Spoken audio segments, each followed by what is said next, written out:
Hey everyone, this is Evan and welcome to More Than Meets These Guys. This is a podcast going from the beginning of the animated series to talk about episode by episode how the show holds up, or if it's a trap nostalgia. We look at all things in the episode, whether there was interesting writing with it, or there was any kind of afternoon cartoon fodder that just was prevalent in those times. I'm Evan. I'm the lifelong fan. I've pretty much familiar with all things Transformers over the years. Ed here was not, though he was pretty adjacent to everything else that we grew up at that time. So welcome everyone this week. And man, okay, for one thing, this is we're going to be going over an episode of the God Gambit, which is one of my favorite episodes from season 2. And it's because I can go into it as we get in the episode, but it almost feels like a hard sci-fi kind of concept, and it almost felt like a Star Trek the original series plot point, because it was a Star Trek original series plot point. Well, there you go. This I want to cover this a little more at the end, but totally. this is a trope that's been done many times, and but also I don't think you said this in the intro. Normally we say that we analyze all things about the episode, including analyzing to see if real world factors crept into the episode or not. And Buddy did some real world factors creep into this episode that are relevant to this exact minute in history that we currently live in. 100%. And the reason why I did is because I could not find my intro. And my memory is like 90% of the way there, but apparently that 10% involved real world factors this week. But the guy, Buzz Dixon, real world factors crept into your life this week, is what you're saying. God, every day real world factors creep into my life. Fair enough. So Buzz Dixon, though, man, I like. If you ever want to follow someone who's fun to follow on like Facebook or Twitter or whatever, Buzz Dixon's the guy. He has taken to like memeing old art and old series like stills. He's funny. He has a real dry sense of humor. But man, this dude has done so much. I thought when I looked this up, at first I was like, oh, Buzz Dixon, that must be Chuck Dixon writing under like a pen name, the comic book writer Chuck Dixon, who I've met several times. I actually have hanging on my wall. I actually have a page from a G.I. Joe comic that he did. It's a really cool sequence of Storm Shadow and Snake Eyes fighting over an oil tanker. Nice. There's no dialogue there, right? So I bought it from the artist God, I think his name was like Robert Evans or something like that. Not the Robert Evans, the excellent podcaster Robert Evans, but another. I think his name was Robert Evans. Anyway, so I bought it from him. It's a very cool finished pencils breakdown. And I was walking around, and my friend that I was with was like, "Oh, hey, Chuck Dixon is at this convention too. You should go meet him and get him to sign that."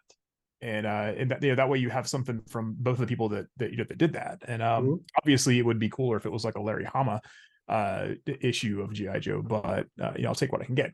And so anyway, I go and I'll talk to Chuck Dixon, and he was a really nice guy. And I talked to him for a few minutes about doing the comic, and he was like, he said he had a good time doing it, and he had never met the guy that drew it, and he didn't know that guy was at the convention like 2 rows over from him. And he's like, "Oh, I should go say hello," or whatever. And I was like, nice. "Well, hey man, can you sign this?" And he's like, "Yeah." He's like, "I can," but he's like, "There's no dialogue on the page." And I was like, "Why don't you write some dialogue in there?" And he's like, "Dude, it's a mute character." And I was like, "Yeah, but he's fighting Storm Shadow. Storm Shadow's not mute." And he's all like, "Yeah, I guess you're right." So he wrote a couple of word balloons in. It was very cool.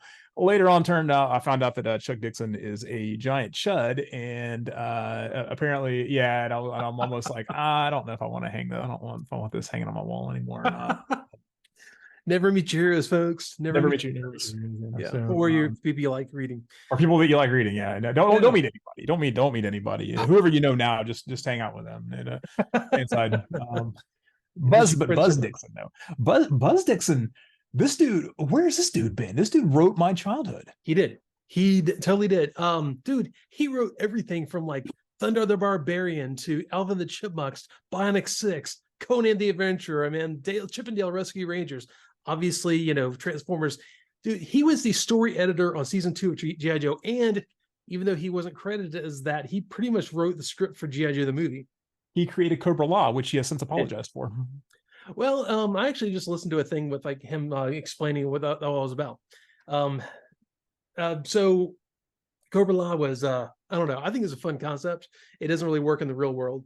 I assume that the reference there is Shangri-La. Oh yeah, totally. Okay. Yeah. And it was one of those things where he went in there and he had to completely rewrite the script from Ron Friedman because Sunbow was like, yeah, Ron, we don't really like it all this much. So he goes in there, he just punches up the basically rewrites the script except for keeping in Nemesis Enforcer because they wanted a really cool guy with big bat wings. But that guy was very cool. Yeah, he actually survived the rewrite. But yeah, he said actually he came with the Cobra Law and he's like, and now they consider that an alternate history for G.I. Joe, which he was like, I'm great with that because none of the stuff guys flying around in jetpacks doesn't survive the real world. You couldn't have Cobra just hanging out there with extensive enterprises, as a front existing in the real world. It's just you have to assume it's all fake and you can't really do that kind of thing. And it's all got me think. Oh, by the way, he also wrote on Heathcliff. Which I was just about to say he wrote on favorite of the show, Heathcliff. Yeah. This man probably introduced a lot of fish skeleton dinners on garbage can lids totally. to a young me, and thanks very much for that, Mr. Dixon. That's really cool. Yeah, the guy, he like I said, he want to follow someone who's just funny to read. He does stuff. He's really good sense of humor, very dry. Good stuff. So I found out though later on though, because he did all these 80s cartoons and then he kind of tapered. He even like worked on like the like the next generation of stuff. He worked on like Batman the animated series for a little while. Yeah, G.I. Joe Extreme. And G.I. Joe Extreme, which I've never seen. But he apparently eventually ended up starting up a company that did religious themed manga. I've seen the books. I don't I don't know. Kind of. Yeah, I don't know. That's pretty bizarre because I mean, really, like not in a positive way, but I feel like a lot of manga is actually like is pretty religious in nature. There's a whole manga about like killing God and stuff, and which would fit right in with this episode we're about to get to. I mean, hell, he also also worked on like Penthouse comics and things like that. He did it all. He has a huge he worked on Inhumanoids, which we've talked about a lot in the past, but he also worked on that Tarzan and the Super 7 yes, which I really liked that show a lot when I was a kid because it was just like these little like almost like sound bites of things, and it was like these concepts that you were like, that's awesome. I need to see like an entire I need a whole toy line of these guys. I need like ISIS action figures. I need like not the ISIS, like the superhero ISIS. Yeah. But yeah, it's like I thought that stuff was really cool. Oh yeah, it was. Oh yeah. He worked on some ones I never heard of. But what about this Goldie Gold and Action Jack? You heard of this one? No, I haven't actually. I have no memory of this. No, none of those. I mean, of course, Teenage Mutant Ninja Turtles. We all know that. The Wild West, COW, the Boys of Moo Mesa. That was another weird one. Cowboys of Moo Mesa. Yeah, that what a bizarre show because that came out. I feel like that came out around the same time as like Food Fighters, and I would see them on clearance shelves together. It came out like early '90s, I believe. I think Food Fighters maybe a little bit before that, but like when I was a kid, I was like, man, these are stupid. Why would anybody want to play with these? And like in my like, I'll see those figures now. I'm like, that's exactly the kind of dumb thing that I want on my desk. It's like these dumb like Garbage Pail Kid inspired things, which he also worked on that show as well. He wrote my entire child. That's what I'm saying. Every phase of child. If he had like scripted wrestling at some point, this dude would have just been like my media dad. Yeah, and he also worked on Jim, one of your favorite series. Oh, did he work on? I didn't. Worked on Jim, yeah. 87 to 88. He did. Oh, he did work on Jim. Yeah, dude, I'm serious. This guy's been in everything. But anyways, he like I said, he's a lot of fun to read. But it kind of made me think like we really have we hadn't gotten away. The idea of these Saturday morning or weekday afternoon TV shows becoming movies really died off towards the end of the 80s. And there's a big reason for that. Actually, Transformers is blamed for a lot of that. Because of the spoiler for everyone listening to the podcast, if you haven't realized, Optimus Prime dies in the movie. Bro, still have not seen Transformers the movie Well, yet. you will eventually, but we're not there yet. You know he dies though. I know. Don't I checked already, man. So yeah, there was such an outcry from parents of kids who thought their childhood was ruined, like adults do now. And so there was supposed to be Duke dying in the G.I. Joe movie. They had to like edit that last minute, so he miraculously survives from the arrow that Serpentor shoots in his heart, with the snake arrow.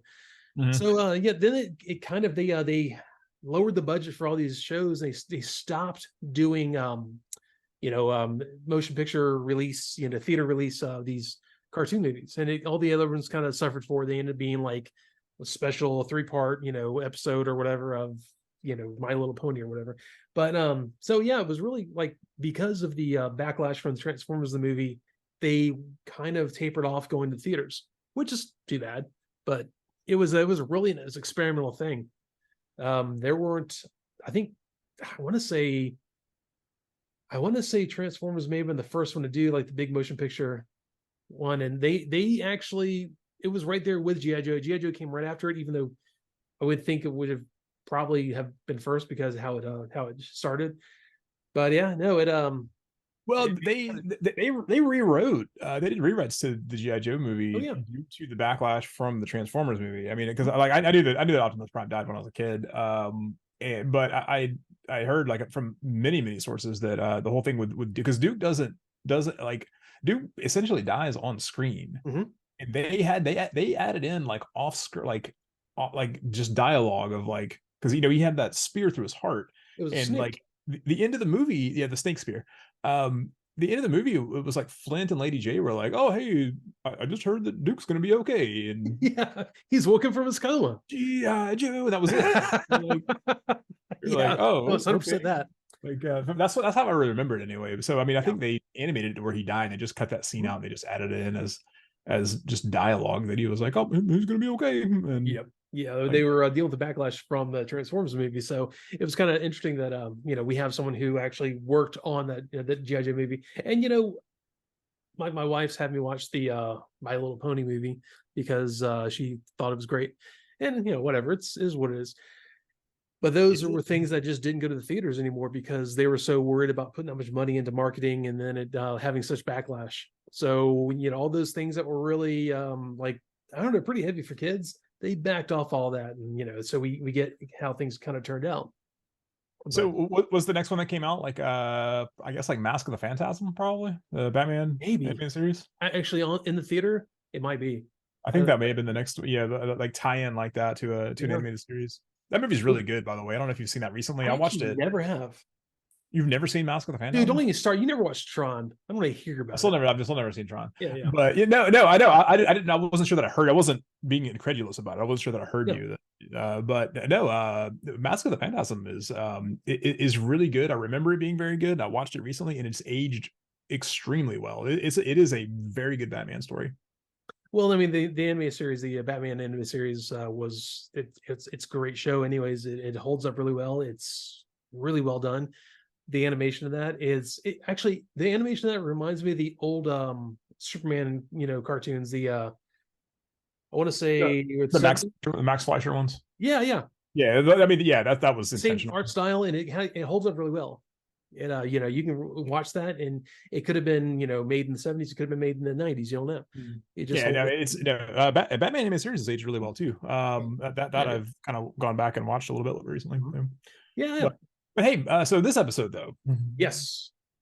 So we get a cool opening shot of what I initially thought was one of Saturn's moons orbiting, and actually, but then we zoom in. We've got some blue and green skin folks with antennas, and we've got Great Value Ming the Merciless as their overlord here, and he's got them like doing work. They're working real hard, and but you come to later on, you come to find out that it is Saturn. Even so, apparently there's a whole colony of aliens living in our solar system. Nobody knows anything about these guys. Well, we've just now been able to really get a good look at Saturn's moons. I mean, Titan being one of the most exciting of them. Yeah, but we have alien technology on Earth now. I feel like that there should have some kind of scan, should have picked these guys up at some point. Or maybe this is the first time they're scanning it. I don't know. Yeah, I think that's what it is. Cosmos. Well, actually, let's back up. Yeah, there's this like high priest, and he's obviously a charlatan high priest, and he's basically telling the people, you must give your harvest to the sky god. The sky god statue looks like Astro Train already. Proportions, everything. It looks kind of like a mighty Orbot. Oh, kind of does, which is all which Buzz Dixon also wrote for. Exactly, I was about to say it. Thank you. But there's this. Yeah. Oh, but here we go. All right. Talk about some real world factors creeping into this episode. We've got this woman that comes along and she is ripping down these idols.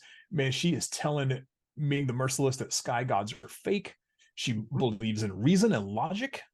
He's taxing these people he's taxing the poor at too high a rate. Why can I not vote for this woman on Earth this year? I know. Like, where is she? I was watching this episode. My wife is there at desk. She's like, I like her. Like, I know. She's great. That's character in the show. Like I need this woman. I need this woman, or like Buzz Dixon wrote The Perfect Politician in 1985. Like, yeah, like maybe he should run. Maybe, I don't know. Maybe it's a thinly veiled thing for him. Maybe his real world factors crept into him writing this, and he's like, I'm just gonna write how I would run a cult. There you go. This is very cool. I need more of this. I need more of this woman, like leading Earth. She'd be great. She'd probably stamp the Decepticons right out, get them out of here. But take the progressive green energy policies, and institute those. And all you need is glowing crystals that are forbidden. More on that later. But yeah, she does this big rebellion, and the statue, does the whole thing, crumbles. She topples the sky god, and she's over there telling people like, no, sky gods aren't real. He's taking all your stuff. He's taxing you, and he's trying to find a way out of this. Like, well, how do you know they're not real? And the old well, what if they are real? You just don't know it kind of argument you get from religion. But then we see Cosmos. He's like driving badly or flying badly through the asteroid belt. I don't know what it is with these guys. They got to stop running out of energy. They need to have a backup fuel tank or something, because they get out there in the middle of nowhere like, oh, I'm on fumes. Like, why would you go? Why would you go that far?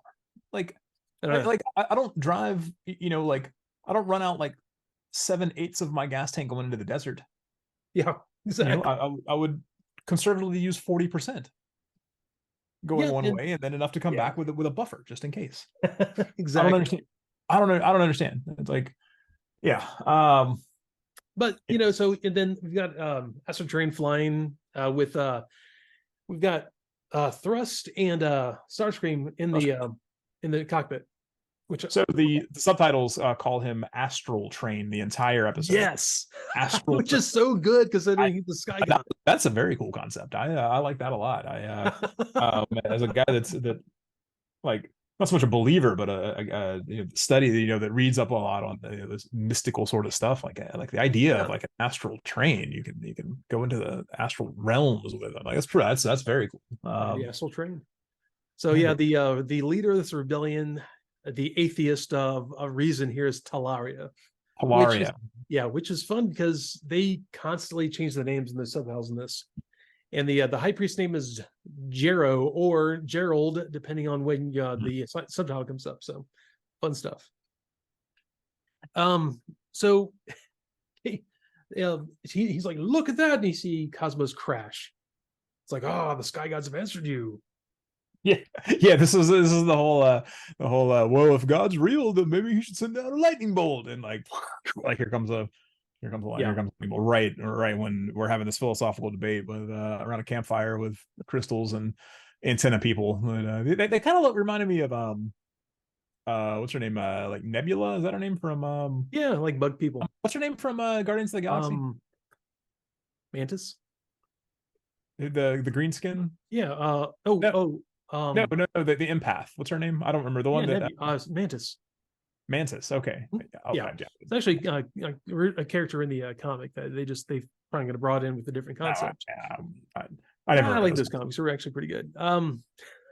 So Astro Train sees what happens, and he he lands in like he kind of does this cool like sweeping like special like melodramatic landing, and This was very cool.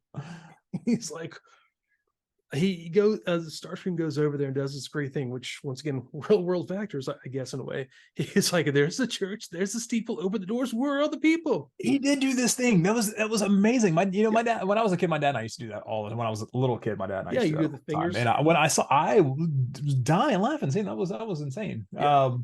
So there's a part where right before that where the Autobots are trying to contact Cosmos, and he's not like I guess he's out of energy or out of range or whatever. And Optimus Prime is trying to talk to him, but as he's come in, but he's smashing this key on the keyboard on Teletran 1 to get it like which reminds me a lot of like 1990s movies about like computer hackers where they had to type constantly to hack, because you're not actually hacking unless you're typing, you're not actually hacking something, which and it always sounds like this.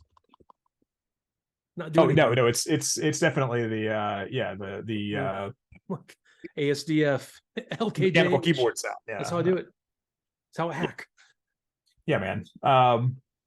So you can see, so the Decepticons figure out pretty quickly, what the score with these aliens is, that they're ready to believe in space gods. And you can see Starscream's plan is fomenting. And then Astro Train has the same plan and does it first, and he pulls it first, dude. Astro Train's very cool. He doesn't take any trash off of Starscream at all. Yeah, and the best part is he's like, no, this is my plan. I'm flying. If you want to fly back yourself, we're doing this. All right. Yeah, this is hilarious. He's holding all the cards. Yeah, man. So they grab Cosmos and they basically say he's a sky god, and you're going to make him, you're going to worship him. They take him, prop him up as an idol to worship. And so because Astrotrain burned up most of his energy chasing Cosmos, Starscream tells him he should call Megatron. He's like, no, I'm in control here. All right, that obviously you are. So he goes over and takes out the data. Apparently he keeps a little pyramidal data chip in his chest and unplugs a wire. I guess he's like unplug his ground wire or something, and then Cosmos is offline. One wire. Yeah. One. Wait till we get to Make Tracks comes in again. Anyways, so this is apparently they say they're on the moon Titan, so cool, I guess. This was when it came through. So Optimus Prime decides to put together a team here. So he's got Omega Supreme, and so Optimus Prime's like, well, I'm gonna go, and like Jazz is hanging out there, and then I was like, oh, we get Optimus Prime and Jazz, and then nope. Then we get these geeks. Oh my god, we get safety bots coming up. We get Red Alert and Perceptor, and they're gonna go, and I'm like, no, absolutely not. So they're like, no, Optimus Prime, you have to stay here. Optimus Prime has to stay there because apparently Omega Supreme only has enough energy or space for 2 Autobots and can't transform. It's energy intensive. It takes a whole lot of energy to get out to Titan, I guess, which that's fine. I'll buy it. It's fine. But no, it ends up being Jazz and Perceptor, which isn't terrible. I mean, hanging out with Jazz would be cool. I mean, if you can hang out with Jazz, that's really cool. But you got Perceptor around, just totally killing the vibe. Man, I don't know if you can kill Jazz's vibe, because every time I hear him talk, he is Scatman Crothers. If Scatman Crothers was a car, this is Jazz. Which obviously voices it'd be very cool. It'd be very cool, but you've got to rein that geek Perceptor in, though. You gotta like, hey man, you gotta stop. You've got to have a big personality along with Jazz in order to shut down.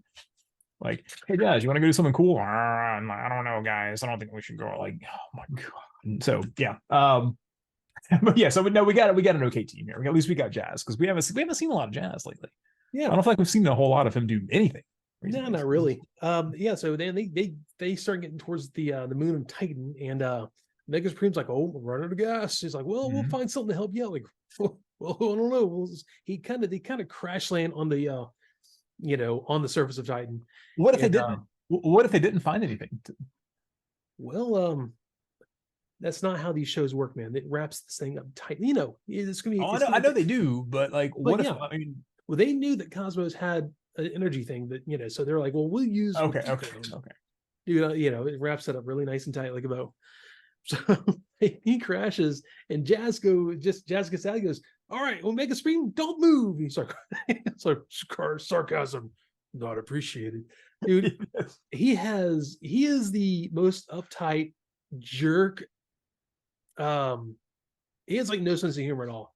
Yeah, no, Like no, I don't like Jazz this is guy stuck at with these all. two uptight guys. Yeah, yeah, exactly. So it's, at least you got, I don't know, at least you got Jazz there to be mellow here. So we cut to a cave with some crystals and some crystals. These are clear though, so I was like, at first I was like, oh man, these must not be nearly as good as green crystals. We all know that crystals are the most potent power source on Earth. But I like this actually. This kind of matches up weirdly in a retcon kind of way with how Beast Wars was. In you know, you follow the thing where Beast Wars was Earth. On Beast Wars, they were on Earth, like a prehistoric Earth. There were all these crystals everywhere. There were energon crystals. Titan has all these crystals. Yeah, you know. Anyways, sorry, I was one of those things I kind of realized I was watching it. that's pretty cool. That's a cool little thing there. But Starscream points out that these are the purest crystals. Yeah, so this is the pure Colombian stuff here, this man. This is Walter White extreme. It is. This is yeah. So Yeah. the Decepticons are going to set up like the Medellin cartel here. We're about to get some narcos business going on. This is very cool. This is they're putting those aliens to work, and they're mining these crystals. So and you in your daytime activities, your non podcasting and transforming. I don't smoke meth. No. What's up? No. I meant well, yeah, but no. I meant in your non-Transformers life, the unimportant side of your life. Yeah. You study the Earth, right? I study natural resources. I study well, it's a good way to put it. Natural resource conservation, dealing with plants, soils, minerals, all kinds of stuff like that. Yeah. Okay. So I mean, you like geology is a thing that you do. Well, it's something an aspect of what I do you personally, study, right? But yeah, I'm adjacent to it. Yeah.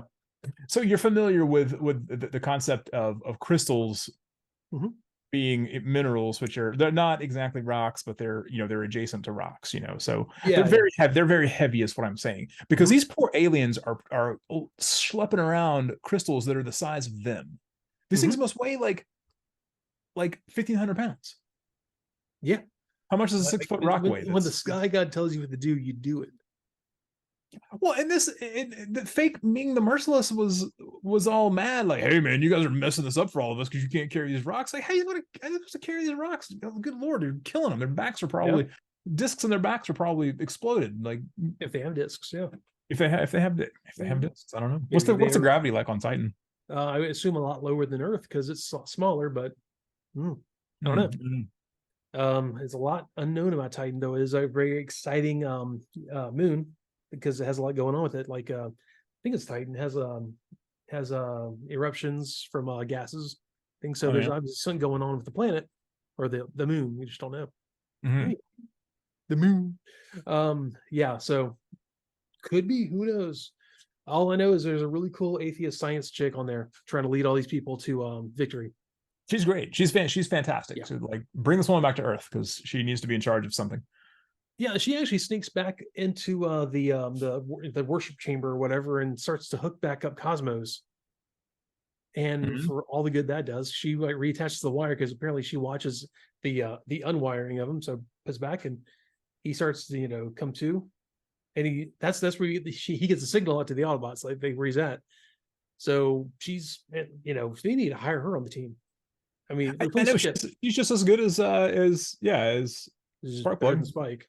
Yeah, I mean, yeah, she's great. She's a Carly level intelligence. Yeah, exactly, and an alien. So, so they Jazz and Perceptor they kind of sneak in there and they come through and they see Cosmos, and they basically go up there and start working on Cosmos, trying to rescue him. Starscream and Thresh find him, and he start like, "Hey, you're rescuing Cosmos."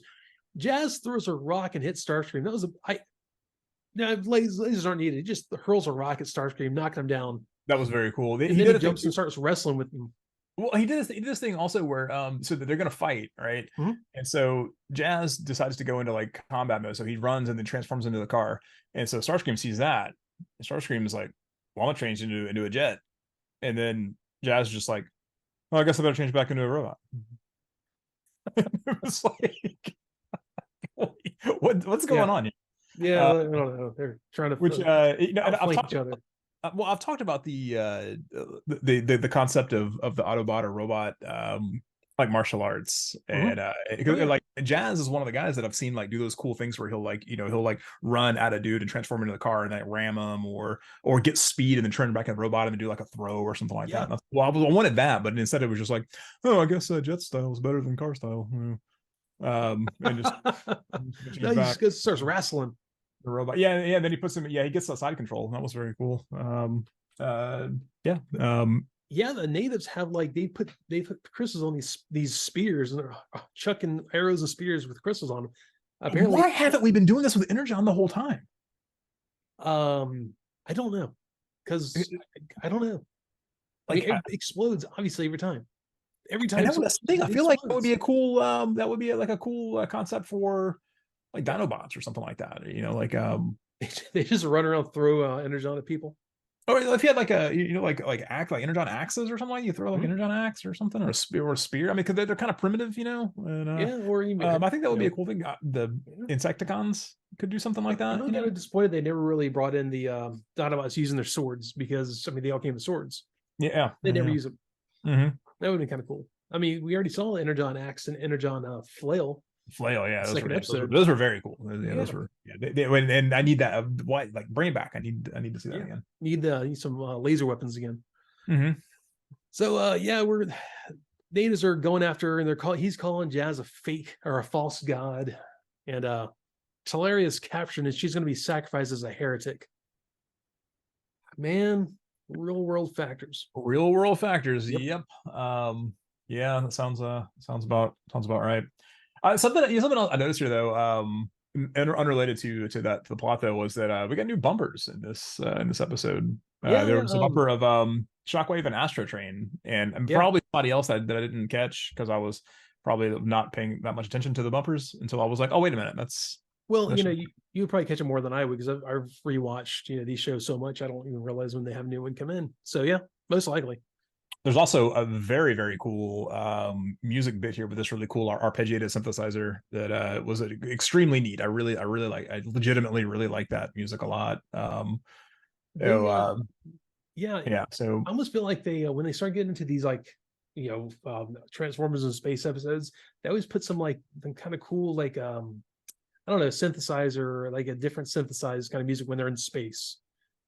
Because there's a few of these things going on. Like we'll have the Gambler, we'll have Child's Play, and a few others that they're like the Autobots Adventures in Space. They have all these kinds of cool synthesized, more space-like soundtracks. The Gambler? I appreciate that. Yeah. Anyways, there's an episode called The Gambler? Yeah. Have we watched that one yet? No. And this is not about Kenny Rogers. This is not about Kenny Rogers. No, not at all. But it's actually a really good one. It's one of the ones that is really well regarded. Oh, yeah, okay. I like The Gambler too, because once like this, we're getting into more hard sci-fi, which I like that. Yeah. Yes. Speaking of hard sci-fi though, like next we get this whole thing where all the aliens that sided with the bad guy were like, oh, if only we'd listened before. Like, yeah. Oh no. Oh well, if it isn't the consequences of my actions coming back to stab me in the back. January 6th. Oh, sorry, a little something in my throat there. So there's a fight. Jazz is this really cool thing. He's climbing up this vent where there's electric lava or something like that, which makes crystals, I guess. It was like Electric Ocean, sort of Yeah, like Electric Ocean or whatever. He yeah, it was climbs up cool. and like rescues Teleria from the sacrificial table, which Mhm. is cool. Perceptor's grabbing grabbing these crystals and just tossing them into Omega Supreme. It's like this will work. There's toss more there. It's like I know, it's if like I went and got like some like plastic bottles because they're petroleum based, I'll just throw this in my gas tank. This will be fine. I'm just gonna throw gas at your car Yeah, and it'll hope work. that it cranks up after this. So So Perceptor gets into Mega Supreme. He flies, starts going towards, starts wrecking the place. The temple is just getting blown up. And Perception like gets out, but he's like stumbling around. He's all drunk looking though. yeah, what was with that? I don't know. I figured he had like one energon and he was just drunk because he's a geek. He's a total nerd. So because remember that one episode where the Decepticons were like they got totally housed off of they were like drinking the. Oh yeah. Then he had one Mike's hard energon and went down. Drank like the neck out of like a lightweight Cyber Zima and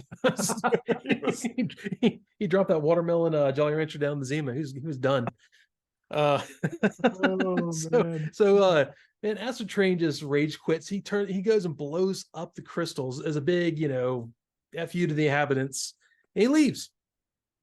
He almost he falls into like it falls down like a ravine or something, and he's almost hits that electric ocean, and like he forgot how to transform and fly. Like it's in your name. He was so pissed. Dude. He rage quit so hard that he forgot how to transform and fly. God, yeah, man. And then Omega Supreme does actually something really cool with his base mode. He like turns into base mode, extends his bridge. They all run over there. He goes across it. He goes across. Yeah, that was pretty cool. Yeah, that was pretty cool. Saves them all. They get to go to the land that was more prosperous that Ming the Merciless, our great value Ming the Merciless, didn't want them going to. And it's like, oh, sorry about your home. She's like, no, it's okay. We'll rebuild. We'll be fine.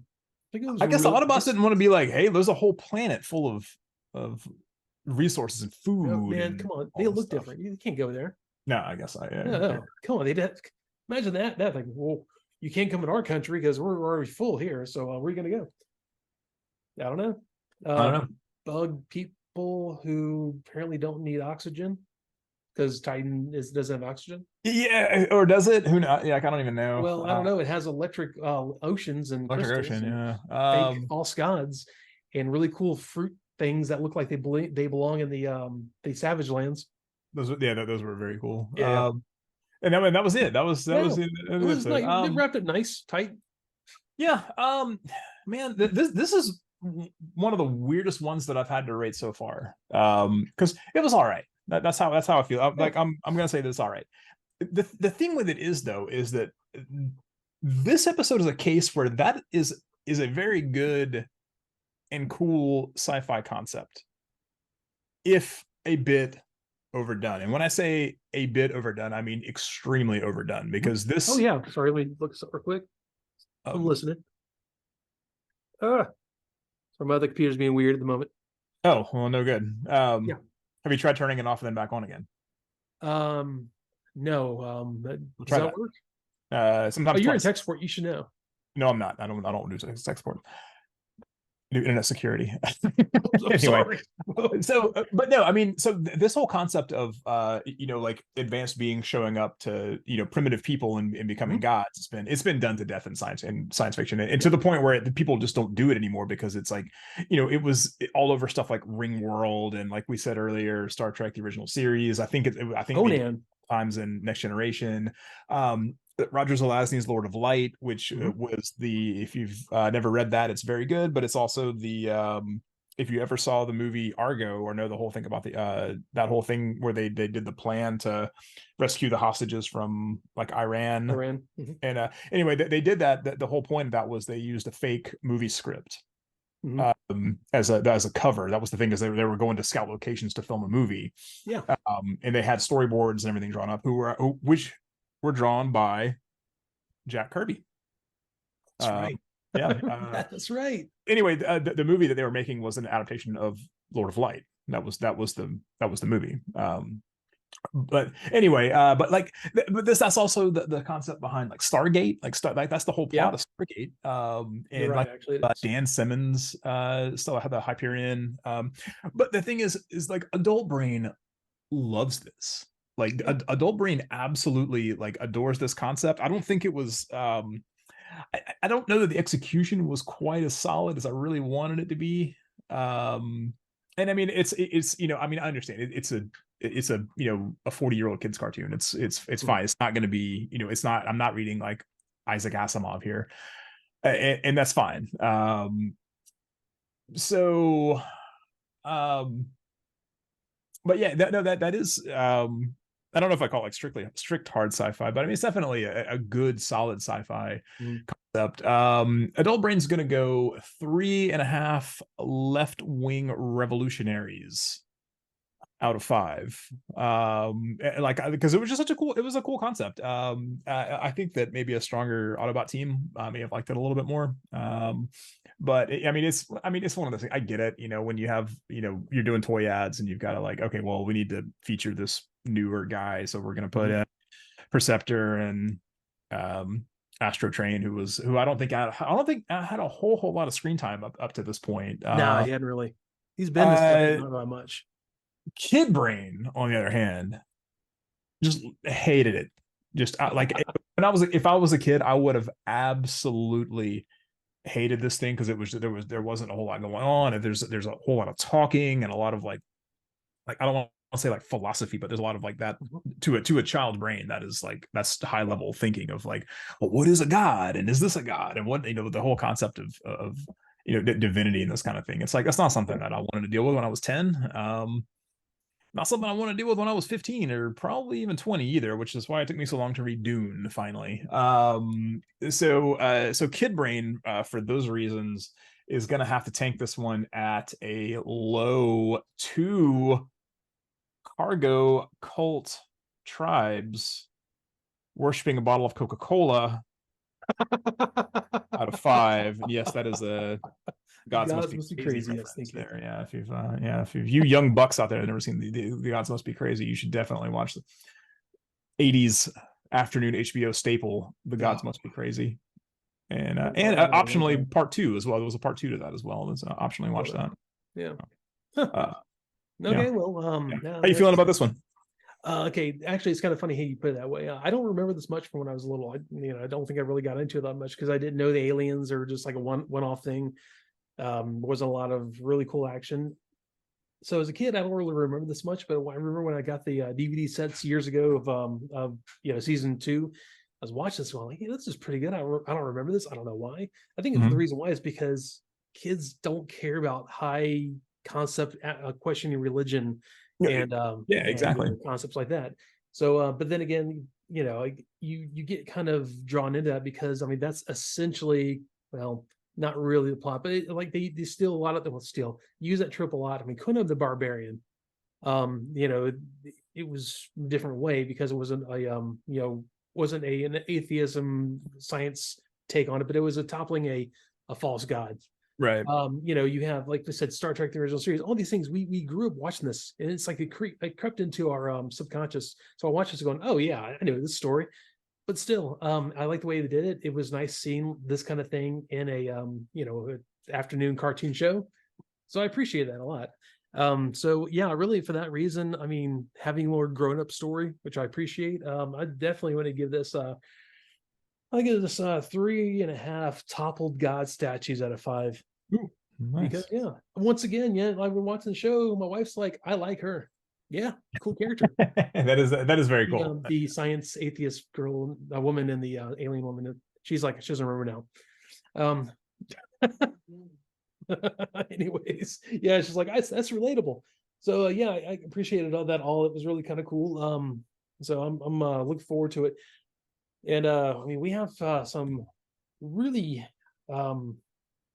interesting episodes coming up. I think the next might be Matrix. Where is my list at? I have too many tabs open on my iPhone here. Let me see. The next episode will be the Core. Then the Core is the next one. Yeah. Ooh. We're coming up for a really good one. The Golden Lagoon, which is a really good hippie episode. Really good. We are 24 episodes into season 2 at this point. Man, we haven't gotten into some of the meat of it, because Key to Victor Sigma Part 1 and 2, you'll get the aerial bots and the Stunticons. We're not even halfway through the season yet. No. War Dawn's a great episode. Cosmic Rust is a great one. Starscream's Brigade brings in the Kabaticons. Oh yeah. Or Yeah. I had a kid I went to middle school with that for some reason called them Kumbunticons, and I never understood why he called them that. And it's in my brain a lot of times when I hear people say that, I always think of, it's like, oh, the Combaticons. I'm like, the Kumbunticons. No, I don't know why. It must be related to Devastor somehow. I'm sure. You'll like that though. Basically, the Starscream digs up these World War II vehicles on this island in the Pacific, and makes the transports. Yeah, that sounds very cool. It's very cool. I like that a lot. But that's another episode coming up on. Yeah, it's going to be a while. Yeah, we're making progress. Yes, we're making progress. So we are. I did want to say though, as an aside, if you're watching on YouTube and you see me fiddling around off screen, I adopted a new dog a few weeks ago, and he's very cool. However, he's also extremely needy. And so he's constantly right with his face on my lap and wants to be petted, like the entire time. And I don't know, you may have actually heard him on the show. You may have heard him panting on the show. So he's ready to go for a walk. I think it's walk time. So, and he's really ready to go for a walk. So all right, well, enjoy that, everyone. Thanks for joining us, and we will see you next time. All right. Yeah. Have anything roll out. All right. Roll out. All right. See you.